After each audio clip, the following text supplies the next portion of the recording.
د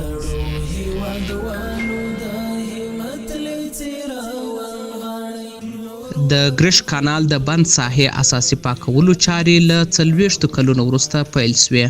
د افغانستان برښنا شرکت عمومي اجرایوي رئیس الحاج ملا محمد حنیف حمزه د سپارښتنې سره سم د هلمند ولایت ګرشک ولسوالۍ کې د برښنا تولیدي فابریکې د اوبو بند ساحې کانال د اساسي پاکولو چارې له 40 کلونو وروسته پیل شوې.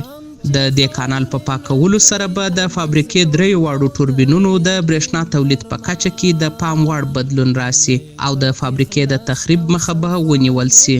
د ګرشک برښنا تولید فابریکې دا کانال 4 کیلومتره واټن او له 40 مترو زیات عرض لري چې له 1 متر زیات خاورین رسوبات پکښ کې راټول سوي وو. د دې کانال اساسي پاکولو لګښت د افغانستان برښنا شرکت له لوري ورکول کیږي او چارې به په 2 اونیو کې بشپړې سي.